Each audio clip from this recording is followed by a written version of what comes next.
Beneath the shifting sands of time, history often whispers secrets it never intended us to hear. Imagine, for a moment, walking into a silent valley where the earth itself seems to breathe with the weight of buried empires. Here, beneath layers of soil and silence, lies a legend, a dynasty so entangled with fear, ambition, and curses that its very memory may have been deliberately erased. China's past is a vast tapestry woven with emperors, warriors, and philosophers. But every tapestry has its loose threads, the kind historians prefer not to tug.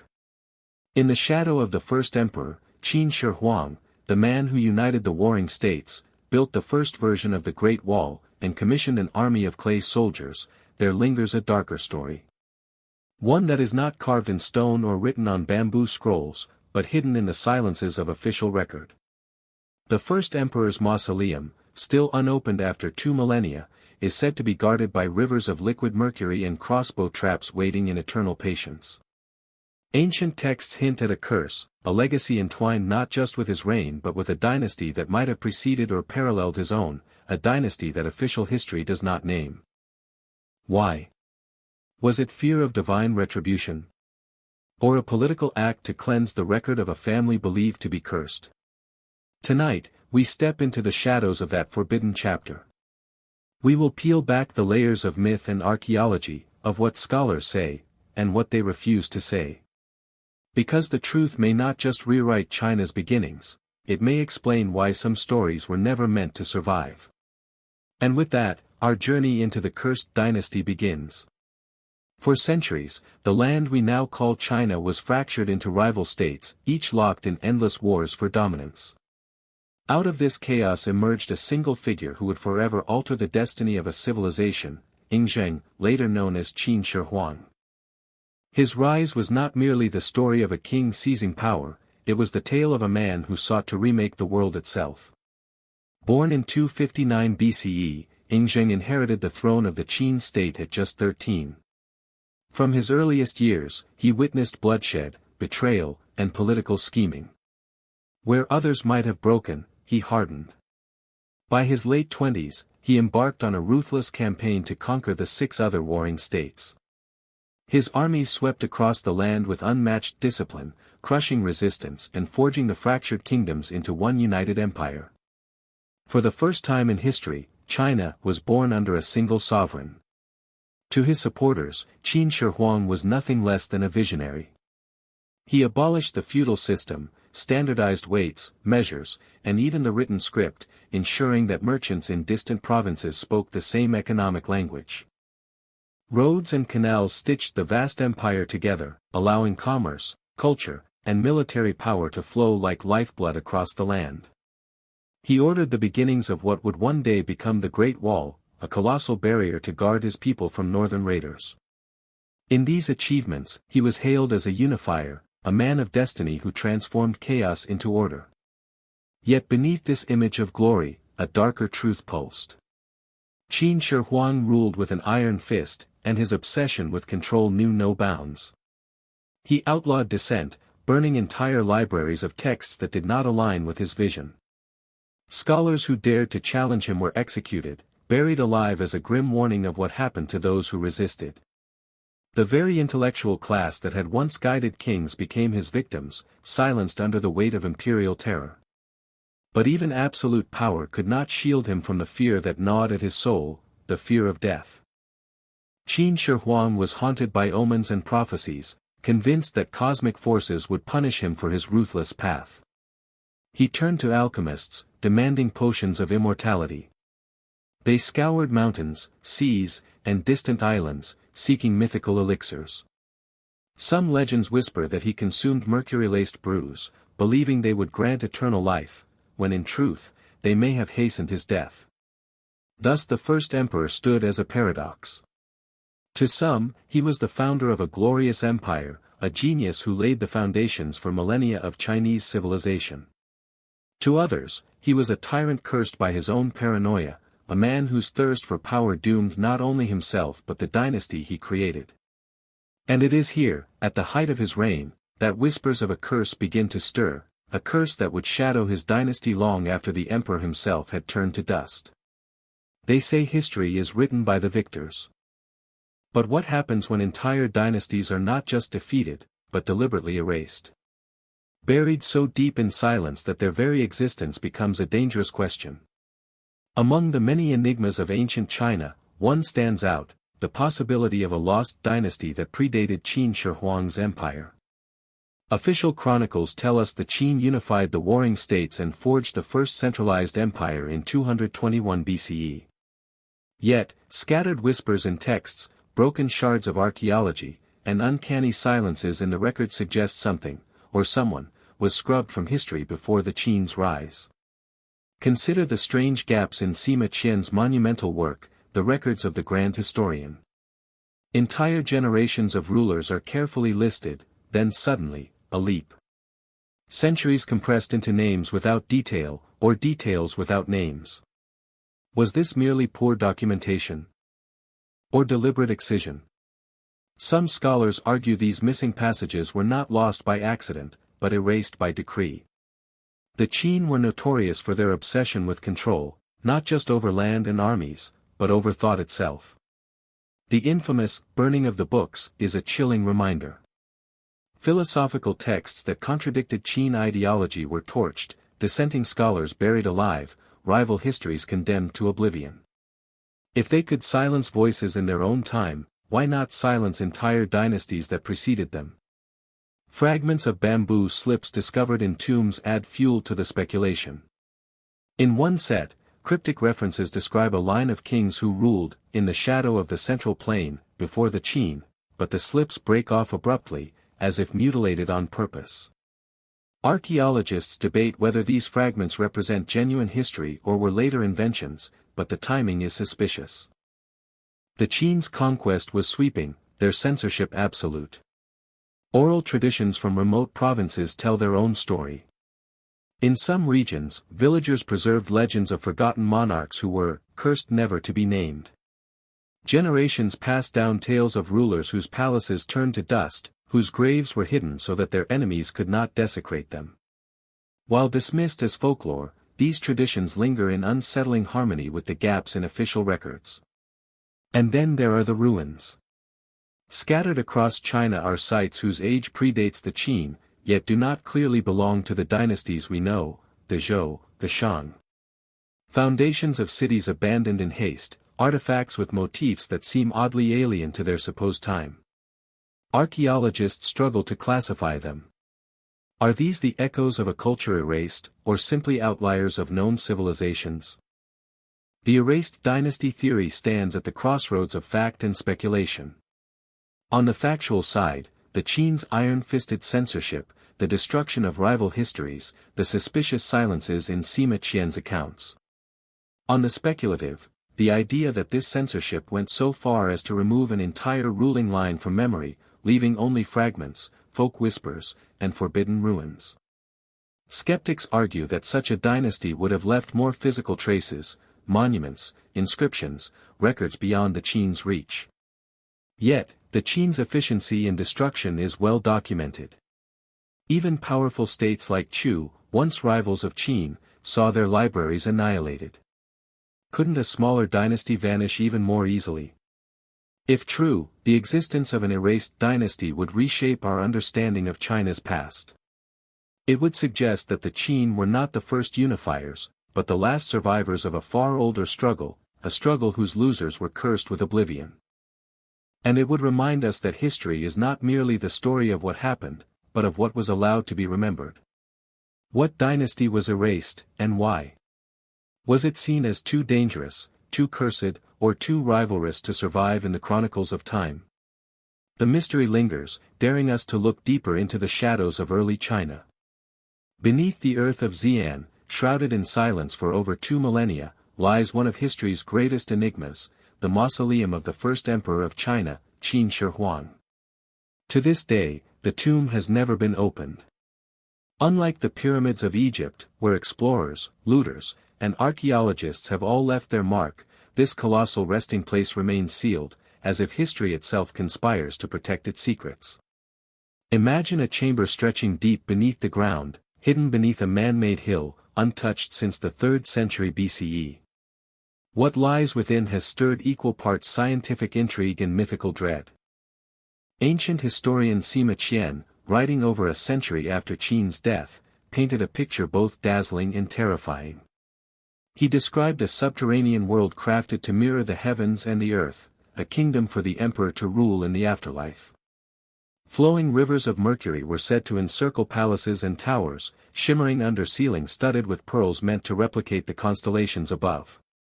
Crossbows rigged with hair-trigger mechanisms were allegedly positioned to fire upon intruders the moment the tomb was disturbed. This was not merely a grave, it was a fortress of eternity. But here is where fact and myth begin to blur. For centuries, Sima Qian's words were dismissed as exaggerated legend, the embellishments of a court chronicler. Yet in the modern era, science began to catch up with the myth. Soil samples taken from around the mausoleum revealed abnormally high levels of mercury, far beyond natural occurrence. Could this mean that rivers of the toxic element truly flow beneath the mound, as described in ancient text? If so, it would be one of the most extraordinary confirmations of historical lore ever discovered. And yet, even with this tantalizing evidence, the tomb remains closed. Why? Officially, Chinese authorities argue that opening it with current technology would risk irreparable damage. The advanced preservation methods needed simply don't exist yet. Excavating such a structure could destroy delicate artifacts the moment they are exposed to air, light, or human touch. Unofficially, however, darker whispers circulate, rumors of ancient curses, warnings that disturbing the emperor's eternal rest would unleash disaster.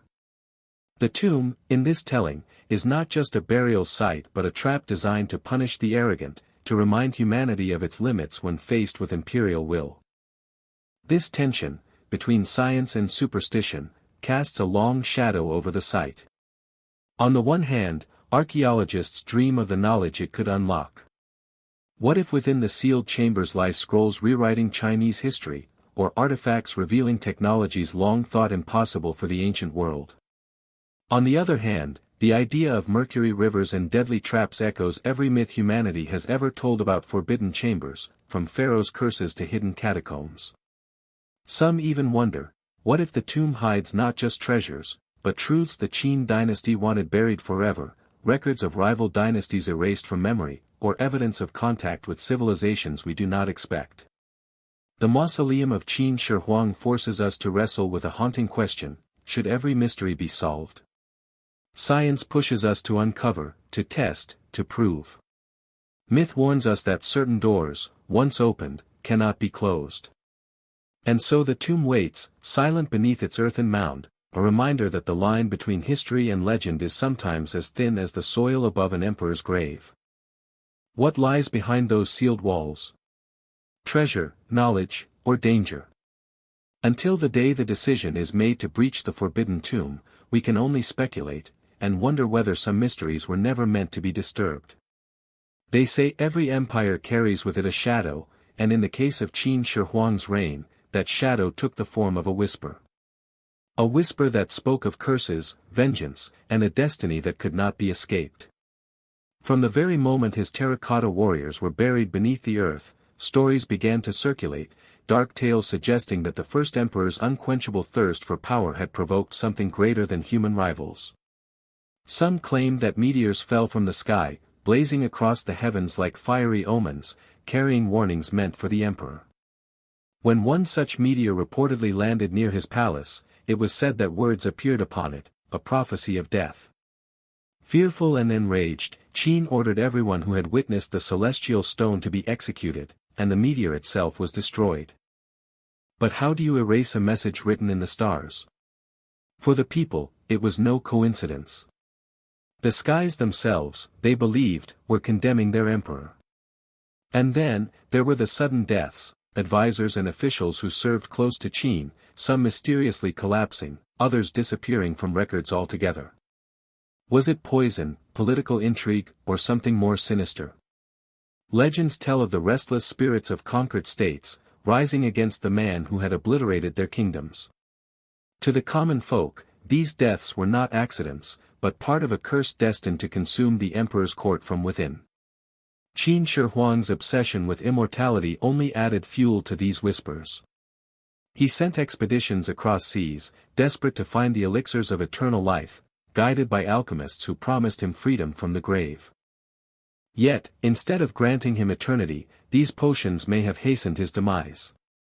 Modern historians argue that the mercury-laced mixtures prescribed by his court physicians poisoned his body, eroding him from the inside out. But to his subjects, this was no accident. The earth itself, they believed, was rejecting him, punishing a mortal who dared to defy the natural order. The climax of the curse came with Qin's untimely death during one of his endless journeys in search of immortality. Isolated from his capital, traveling in secrecy, he succumbed to illness, or so the records claim. But for those who had long feared the emperor's unholy ambitions, this was proof enough: the curse had caught up with him. A man who had commanded armies, reshaped nations, and sought to conquer death itself, undone by forces beyond his control. Rational voices remind us that political betrayal may have played a role. His court was divided, factions were scheming, and the emperor's paranoia only deepened the cracks in his empire. Yet the myth endures. Because perhaps it wasn't betrayal, or poison, or illness. Perhaps it was something older, darker, something written not in ink, but in fate. And so the whispers of the curse grew louder, echoing through centuries, wrapping Qin Shi Huang's legacy in mystery. Was it merely the frailty of a mortal king, or the vengeance of heaven itself? Whatever the truth, one thing is certain: no wall, no army, no empire can shield a man from the shadows that history refuses to forget. Across the shifting sands of history, one detail emerges like a recurring shadow: the systematic disappearance of records. At first glance, it might seem like an accident of time: scrolls decaying, papyrus turning to dust, and libraries succumbing to fire. But when you look closer, patterns begin to emerge, deliberate acts of erasure that seem far too coordinated to be coincidence. The most infamous example comes from ancient China.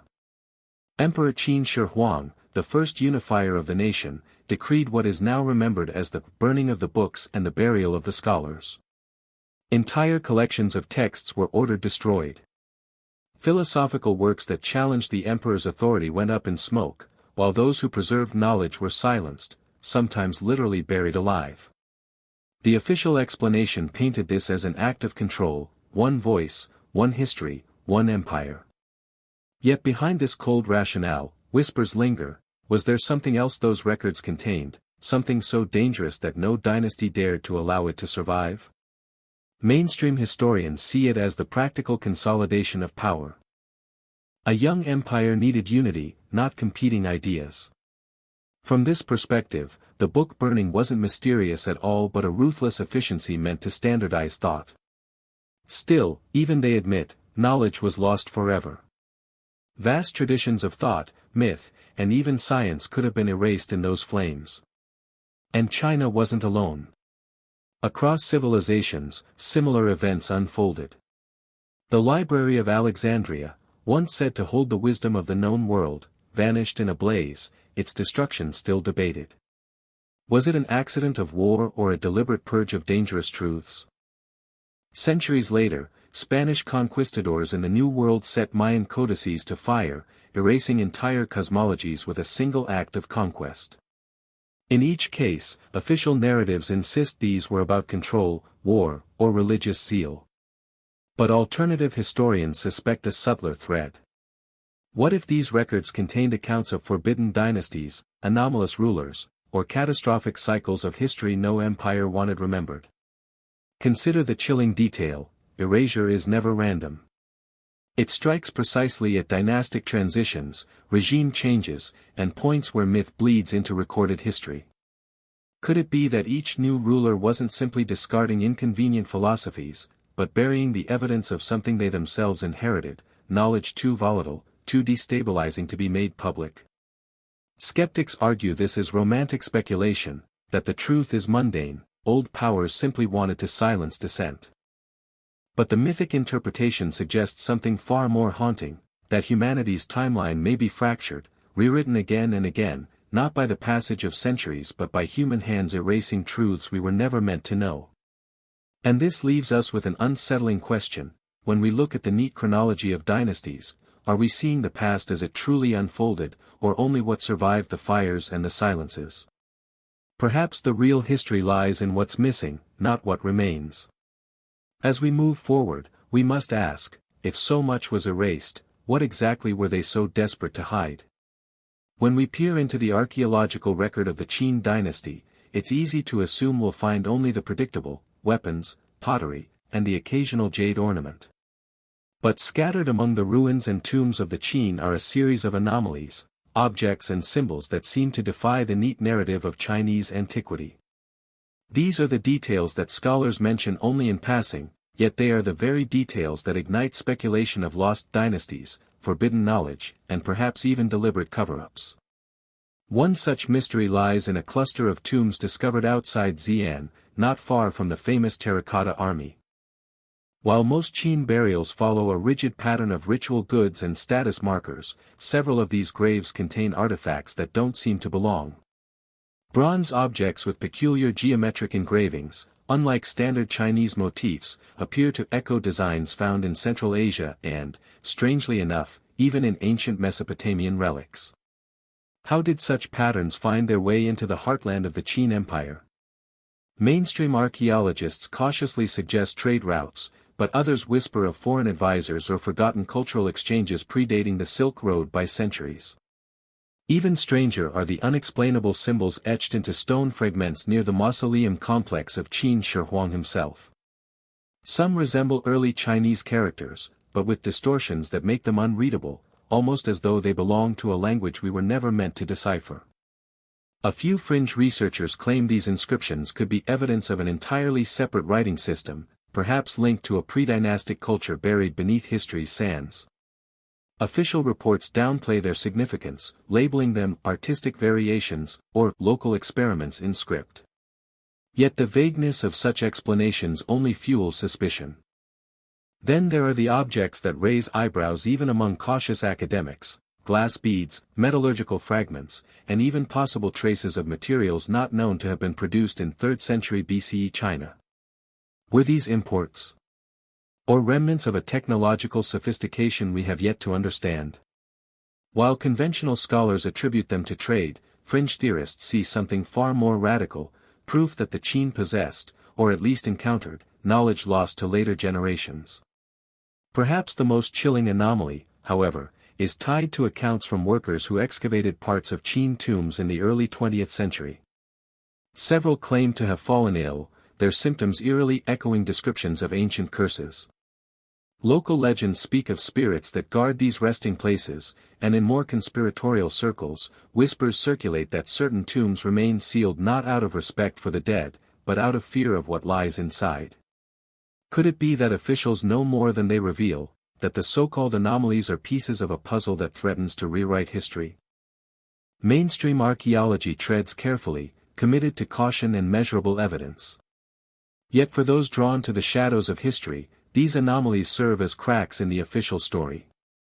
Each unexplained symbol, each foreign-looking artifact, is a reminder that the Qin dynasty may have been more complex, more connected, and more mysterious than we dare to imagine.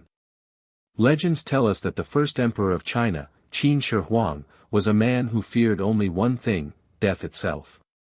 Despite conquering warring states and uniting an empire, he could not conquer the inevitable. This fear drove him into the shadows of forbidden knowledge, toward alchemy, mysticism, and the pursuit of immortality. Historical texts describe emissaries and alchemists summoned from distant lands, men who promised miraculous elixirs. In reality, many of these so-called immortality pills were laced with mercury, a deadly poison that may have ironically hastened the emperor's decline. Science paints a grim picture: Qin Shi Huang, a man obsessed with eternal life, slowly poisoning himself under the illusion of drinking from the fountain of youth. But myths whisper a different story. Some say these alchemists were not charlatans but guardians of knowledge far older than the Qin dynasty, keepers of secrets passed down from a forgotten era. Were their potions truly dangerous experiments gone wrong, or coded rituals linked to mysteries the state could never record? In folk tales, the emperor's alchemists were said to vanish into the seas, seeking mythical isles where immortals lived. Ancient texts like the Shan Hai Jing describe realms beyond mortal reach, lands of gods, monsters, and eternal beings. To Orthodox historians, these were symbolic allegories. To others, they hint at hidden dynasties and ancient lineages wiped from memory, their wisdom disguised as alchemy. The contrast is striking. Archaeology uncovers burial pits filled with mercury rivers, proving the toxic practices of a desperate emperor. Yet legend insists he merely touched another world, guided by figures who may have known more than they revealed. Were they frauds exploiting a king's fear, or emissaries of something older, stranger, and deliberately erased? What lingers is the irony. Qin Shi Huang, who ordered history itself to be burned, chasing eternal life through substances that destroyed him.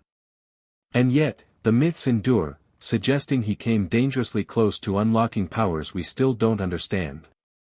The search for alchemy did not end with his death. Instead, it planted a seed of suspicion, that in the shadows of history, there are truths so volatile they must be disguised as myth.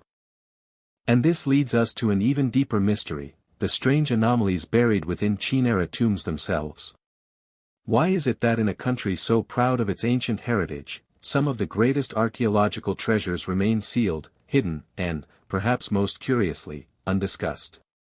China has celebrated the terracotta army, turned it into a global attraction, and yet, the tomb of the first emperor himself, Qin Shi Huang, remains untouched.